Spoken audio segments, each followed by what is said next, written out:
આજે આપણે વાત કરવાના છીએ અમેરિકામાં દેરાણીએ વિધવા જેઠાણીને ઘરમાંથી કાઢી મૂકતા બનેલી ઘટના.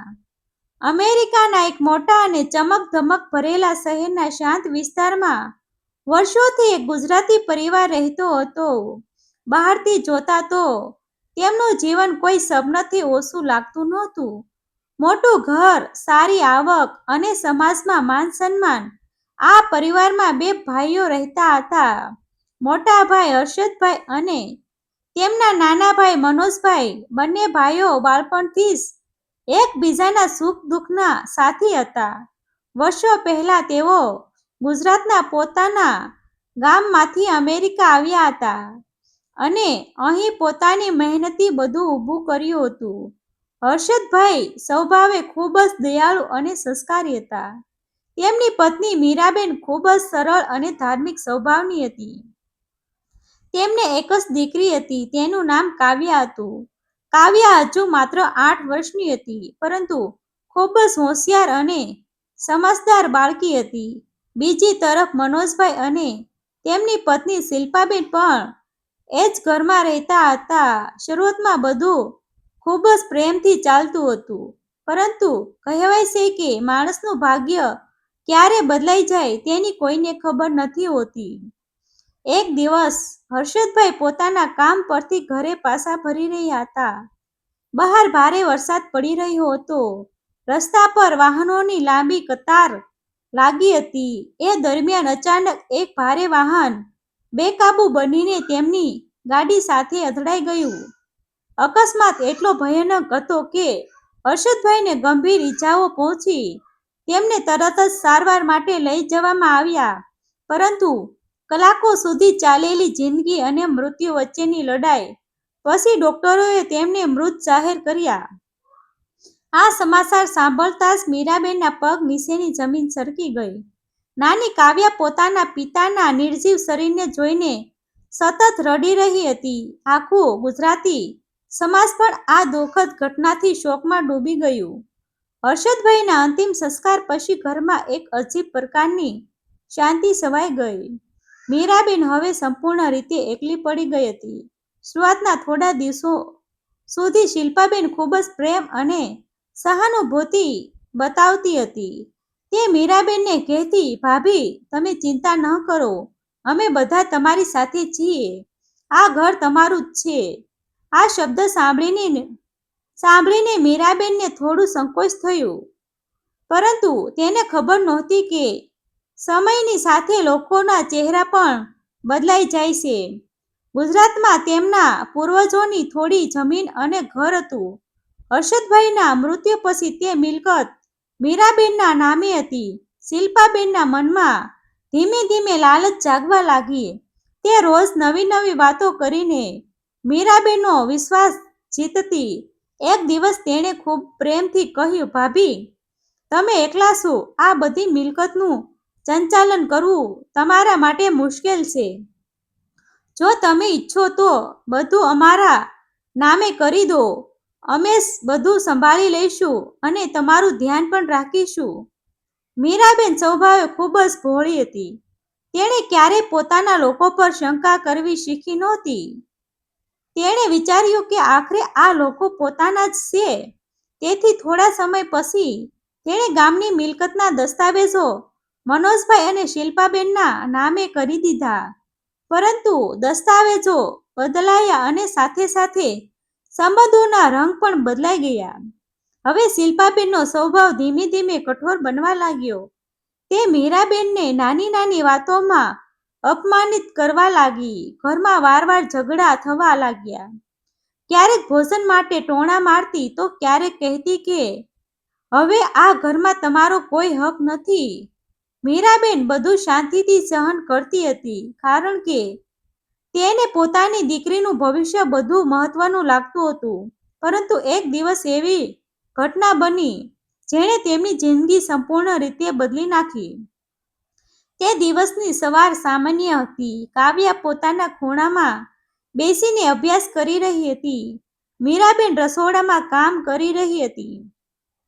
ત્યારે અચાનક શિલ્પાબેન ગુસ્સામાં ત્યાં આવી પહોંચ્યા. તે જોરથી બોલી, હવે બહુ થઈ ગયું. તમે બંને કેટલા દિવસ સુધી અમારા પર ભાર બનીને રહેશો? મીરાબેન આશ્ચર્યથી તેને જોવા લાગી. શિલ્પા, તું આ શું બોલી રહી છે? અમે ક્યાં જઈશું? શિલ્પાબેન ગુસ્સાથી બોલી. એ મને ખબર નથી, પરંતુ અત્યારે આ ઘર છોડીને નીકળી જાઓ. નાની કાવ્યા ડરી ગઈ અને પોતાની માતાને વળગી પડી. મીરાબેનની આંખોમાં આંસુ વહેવા લાગ્યા. આ ઘર તો મારા પતિએ પણ બનાવવામાં પોતાની મહેનત લગાવી હતી. આ સાંભળતા શિલ્પાબેન વધુ ગુસ્સે થઈ ગઈ. કઈ મહેનત? હવે આ ઘર પણ તમારો કોઈ અધિકાર નથી. એટલું કહીને તેણે મીરાબેનનો હાથ પકડી લીધો અને દરવાજા તરફ ધકેલવા લાગી. કાવ્યા પોતાની માતાને બચાવવા દોડી, પરંતુ તેણે પણ જોરથી ધક્કો મારવામાં આવ્યો. આખરે માતા અને દીકરીને ઘરની બહાર કાઢી મૂકવામાં આવ્યા. શિલ્પાબેન દરવાજા પાસે ઊભી રહીને બૂમો પાડી રહી હતી. આજ પછી આ ઘરમાં પગ પણ ન મૂકતી. હવે અમારો અને તમારો કોઈ સંબંધ નથી. અને તેણે દરવાજો જોરથી બંધ કરી દીધો. મીરાબેન અને કાવ્યા રસ્તા પર ઊભા રહી ગયા. તેમની પાસે ન તો કોઈ રહેવાનું સ્થાન હતું, ન કોઈ સહારો. બંને એકબીજાને જોઈને રડી રહ્યા હતા. આકાશમાં ઠંડી પવન ફૂંકાઈ રહી હતી. સાંજ ધીમે ધીમે ઘેરાઈ રહી હતી. પહેલો દિવસ કોઈ રીતે પસાર થયો.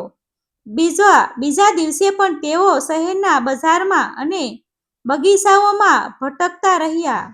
ક્યારેક કોઈ દયાળુ માણસ થોડું ખાવાનું આપી દેતો, તો ક્યારેક આખો દિવસ ભૂખ્યા રહેવું પડતું. નાની કાવ્યા થાકી ગઈ હતી. તે પોતાની માતાને ધીમા અવાજમાં પૂછતી, માં, હવે આપણે ક્યાં જઈશું? પપ્પા હોત તો આપણને આમ કોઈ બહાર કાઢી શકત? આ શબ્દ સાંભળીને મીરાબેનનું હૃદય તૂટી જતું. ત્રીજા દિવસની સવાર હતી. બંને એક નાનકડા ભોજનાલયની બહાર બેઠેલા હતા. કાવ્યાની આંખોમાં ભૂખ અને થાક સ્પષ્ટ દેખાઈ રહ્યા હતા. એ સમયે ત્યાંથી લગભગ 70 વર્ષના એક વૃદ્ધ ગુજરાતી દાદા પસાર થઈ રહ્યા હતા. સફેદ વાળ, ચહેરા પર કરુણા અને આંખોમાં વર્ષોનો અનુભવ. તેમણે માતા દીકરીને જોઈને પગ રોકી દીધા. દાદાએ ધીમેથી પૂછ્યું, બેન, તમે ગુજરાતના છો? આ શબ્દ સાંભળતા જ મીરાબેનની આંખોમાં આંસુ વહેવા લાગ્યા. દાદા ફરી બોલ્યા, શું થયું છે? તમે અહીં આ હાલતમાં કેમ બેઠા છો? થોડી વાર સુધી મીરાબેન કંઈ બોલી શકી નહીં. પછી તેણે પોતાના પતિના મૃત્યુથી લઈને ઘરેથી કાઢી મૂકવાની આખી ઘટના દાદાને કહી સંભળાવી. બધી વાત સાંભળીને વૃદ્ધ દાદાની આંખો પણ ભીની થઈ ગઈ. તેમણે થોડું મૌન રાખ્યું અને પછી કાવ્યાના માથા પર પ્રેમથી હાથ ફેરવ્યો. પછી તેઓ ધીમેથી બોલ્યા, દીકરી, આજથી તું એકલી નથી અને આ નાની બાળકી પણ અનાથ નથી. મીરાબેન આશ્ચર્યથી તેમની તરફ જોવા લાગી. દાદા ચહેરા પર પિતૃત્વ અને કરુણાની ઝલક હતી. તેમણે આગળ કહ્યું, આજથી તું મારી દીકરી અને આ બાળકી મારી પૌત્રી. જ્યાં સુધી હું જીવતો છું ત્યાં સુધી તમારે કોઈ ચિંતા કરવાની નથી. આ શબ્દ સાંભળીને મીરાબેન અને કાવ્યા બંનેની આંખોમાં આશાના આંસુ આવી ગયા. પરંતુ તેમને હજુ ખબર નહોતી કે આ વૃદ્ધ દાદા તેમની જિંદગી જ બદલી નાખવાના હતા. અને બીજી તરફ તેમણે ઘરેથી કાઢી મૂક્યા હતા, તેમના જીવનમાં હવે એવા દિવસો આવવાના હતા તેની તેમણે ક્યારેય કલ્પના પણ નહોતી કરી. વૃદ્ધ દાદાના શબ્દ સાંભળીને મીરાબેનની આંખોમાંથી આંસુઓની ધારા વહેવા લાગી. વર્ષો પછી કોઈએ તેમને પોતાના માણસની જેમ આશરો આપ્યો હતો. દાદાનું નામ ગોવિંદભાઈ હતું. તેઓ મૂળ ગુજરાતના એક નાના ગામના રહેવાસી હતા. યુવાનીમાં મહેનત કરવા અમેરિકા આવ્યા હતા. તેમની પત્ની વર્ષો પહેલા અવસાન થઈ ગયું હતું અને તેમનો એકમાત્ર દીકરો પણ બીમારીને કારણે દુનિયા છોડીને ચાલ્યો ગયો હતો. ત્યારથી ગોવિંદભાઈ એકલા જ જીવન પસાર કરી રહ્યા હતા.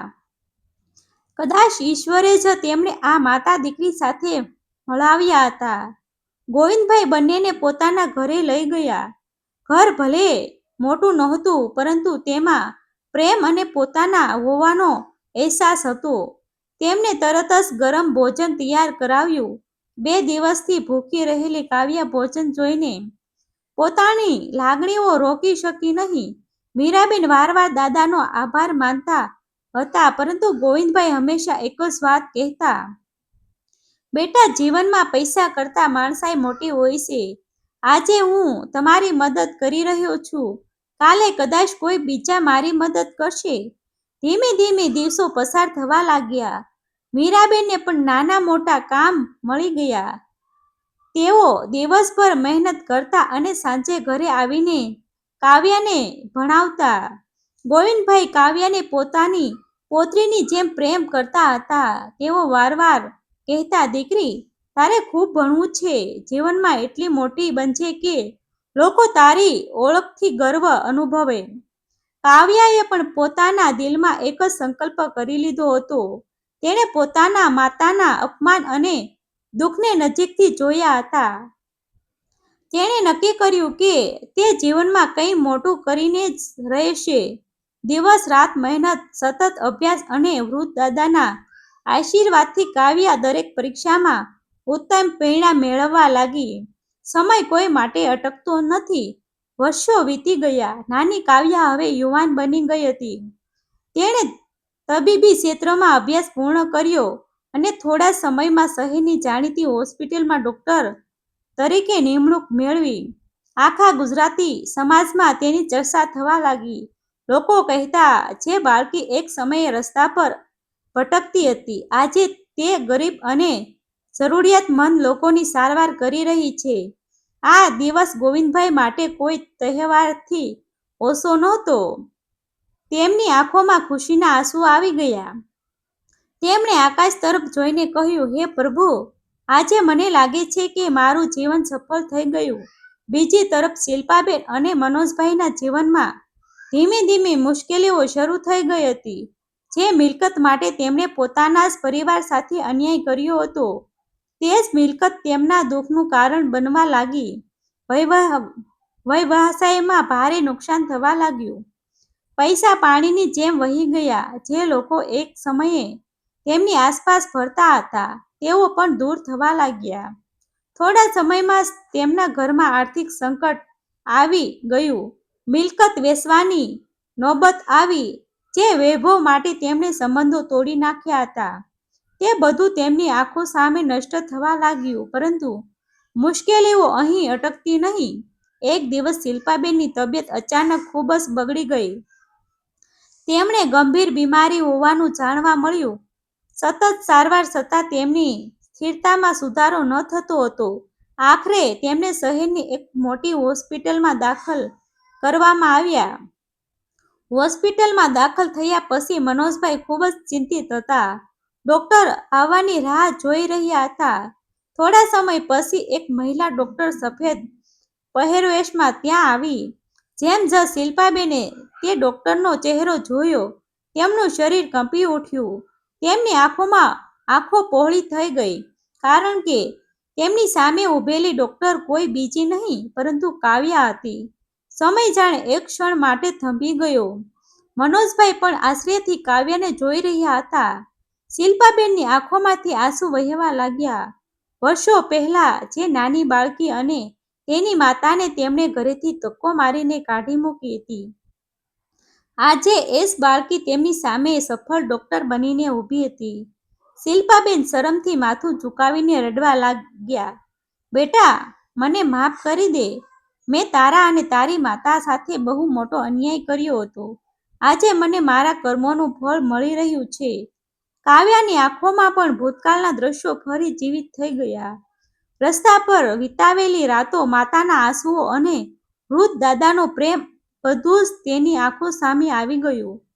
પરંતુ તેની માતાએ તેને બાળપણથી જ એક વાત શીખવી હતી, માણસને ક્યારેય બદલો ન લેવો, સારા કર્મ કરવાના.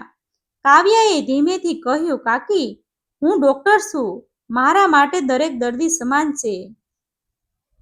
જે થયું તે ભૂતકાળ હતો. આજે મારી ફરજ તમારી સારવાર કરવાની છે. આ શબ્દ સાંભળીને શિલ્પાબેન વધુ રડવા લાગ્યા. કાવ્યાએ પોતાની સંપૂર્ણ મહેનત અને સમર્પણથી તેમની સારવાર શરૂ કરી. દિવસો સુધી ચાલેલી સારવાર પછી શિલ્પાબેનની તબિયતમાં સુધારો થવા લાગ્યો. એક દિવસ હોસ્પિટલમાં મીરાબેન અને ગોવિંદભાઈ પણ આવ્યા. શિલ્પાબેન પથારી પરથી નીચે ઉતરી ગયા અને મીરાબેનના પગ પકડીને રડવા લાગ્યા. ભાભી, મને માફ કરી દો. મારા લાલચે મને અંધ બનાવી દીધી હતી. મેં સંબંધોની કિંમત સમજવામાં ખૂબ મોડું કરી દીધું. મીરાબેનની આંખોમાં પણ આંસુ આવી ગયા. તેમણે શિલ્પાબેનને ઊભા કર્યા અને કહ્યું, જીવનમાં ભૂલો દરેકથી થાય છે, પરંતુ પોતાની ભૂલ સ્વીકારવી લેવી સૌથી મોટું કામ છે. પછી શિલ્પાબેન ગોવિંદભાઈ તરફ વળ્યા. દાદા, જો એ દિવસે તમે મીરાબેન અને કાવ્યાનો હાથ ન પકડ્યો હોત તો કદાચ આજે તેઓ ક્યાં હોત તે કોઈને ખબર ન હોત. ગોવિંદભાઈ સ્મિત કરીને બોલ્યા, બેટા, માણસ પાસે પૈસા હોય કે ન હોય, પરંતુ હૃદયમાં દયા હોવી ખૂબ જરૂરી છે. થોડા સમય પછી શિલ્પાબેન સંપૂર્ણ સ્વસ્થ થઈ ગયા, પરંતુ જીવનનો મોટો પાઠ તેઓ ક્યારેય ભૂલી શક્યા નહીં. કાવ્યાની સફળતા અને ગોવિંદભાઈની માણસાઈની વાત આખા ગુજરાતી સમાજમાં ફેલાઈ ગઈ. લોકો ગોવિંદભાઈને મળવા આવવા લાગ્યા અને તેમના સારા કાર્યની પ્રશંસા કરવા લાગ્યા. એક સાંજે બધા લોકો સાથે બેઠા હતા. ગોવિંદભાઈએ કાવ્યાના માથા પર હાથ રાખીને કહ્યું, દીકરી, આજે મને લાગે છે કે ભગવાને મારા દીકરાને મારી પાસેથી લઈ લીધો, પરંતુ તેના બદલામાં મને તારા રૂપે દીકરી આપી. આ શબ્દ સાંભળીને બધાની આંખો ભીની થઈ ગઈ અને એ દિવસે બધાએ એક વાત સમજવી, ક્યારેય કોઈનો હક છીનવો નહીં, કોઈને દુઃખ આપવું નહીં અને પોતાના લોકો સાથે અન્યાય કરવો નહીં, કારણ કે સમય અને કર્મ બંને શાંત રહે છે, પરંતુ જ્યારે હિસાબ કરે છે ત્યારે કોઈને છોડતા નથી. દેરાણીએ પોતાના સ્વાર્થ અને જેઠાણી અને નાની દીકરીને ઘરેથી કાઢી મૂકી હતી, તે જ આજે તેમની સામે માફી માગી રહી હતી.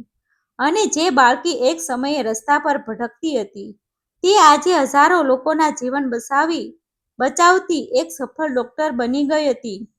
આ જીવનનું સૌથી મોટું સત્ય છે. સારા કર્મો ક્યારેય વ્યર્થ જતા નથી અને ખરાબ કર્મો ક્યારેય માફ થતા નથી. સમય આવે ત્યારે દરેકને કર્મનું ફળ જરૂર મળે છે.